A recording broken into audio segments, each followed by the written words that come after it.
Welcome to another episode of Indepth with Academia. I'm Richard Price, CEO of academia.edu. And today we've got a fascinating and honestly provocative paper to dig into, written by Eric Wahlberg. Yeah, you heard that right. The title alone is a bit of a jaw-dropper.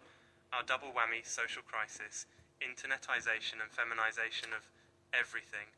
That's a lot to chew on, so let's get right into it. But as always, please remember, I'm here to present Wahlberg's ideas neutrally. No endorsement, just exploration, okay?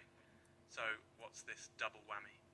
The core question Eric Wahlberg digs into is, basically, are we as a society facing a huge social crisis from two big transformations?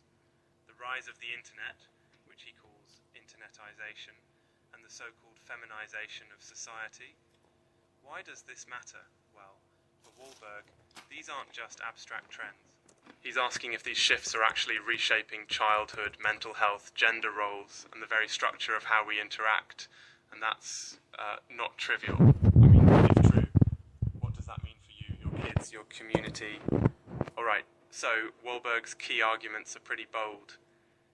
He traces the roots of our crisis back to the rise of the iPhone, 2008. That's the moment, he says, that the internet really went from being a tool on a desktop at home to this ever-present force in our pockets. He brings in ideas from Jonathan Haidt's recent work too. The upshot here is that, according to Wahlberg, the shift from play-based, physical childhood to screen-based, phone-centered childhood is causing this epidemic of mental health struggles among Gen Z, depression up, anxiety up, self-harm up, attention splitting all up.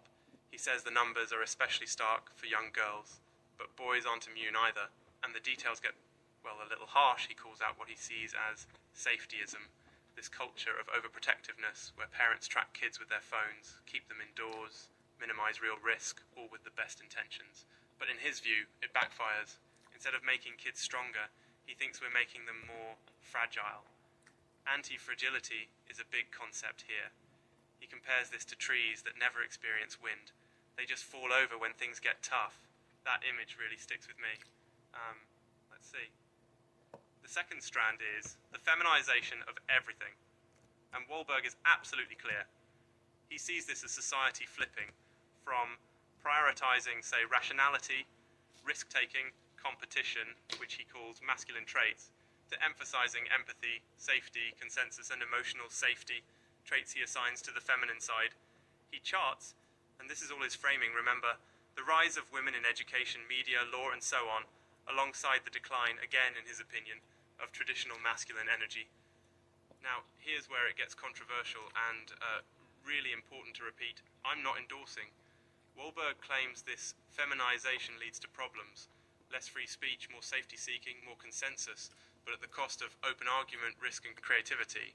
He ties it to things like safe spaces, woke culture, and makes comparisons to Soviet society, which, wow, that's quite a leap.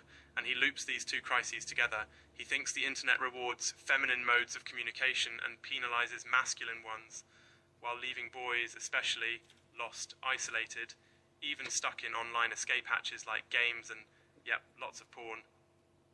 As for girls, according to his survey of stats, girls are bearing the brunt of rising anxiety, self-harm, and identity struggles, especially around gender. So, does Wahlberg just complain? Actually, he does offer remedies.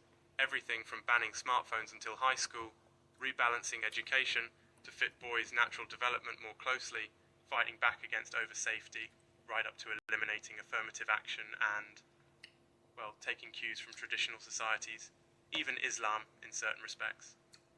He's definitely not pulling punches here. Okay, let's land this for you, the listener. Why is it worth thinking about? Well, if you're a parent, educator, or just someone living in this double whammy world, these hypotheses are food for thought. Wahlberg argues we need more resilience in kids, less screen time, more real-world risk and play, and whether or not you agree with his take on gender, it's a prompt to consider what values do we actually want to pass on. How do we balance safety and risk for kids today, Look, I'll be the first to say academic research isn't gospel. These are ideas, not absolute truths. Take Wahlberg's claims, reflect, contrast them with your own experience, and share them if you feel like debating with a friend or two. Honestly, sometimes these big sweeping claims make me wish life was more like, I don't know, a football match. Clear winners, losers, referees. But, well, that's not how society works, is it? So, that's it for today on In-Depth with Academia. As always, thanks so much for listening. Don't forget, research is about questioning, not just believing. Check out the paper by Eric Wahlberg if you want to dive deeper and see for yourself. Until next time, keep questioning, keep reading, and maybe go outside and play, even if you're an adult.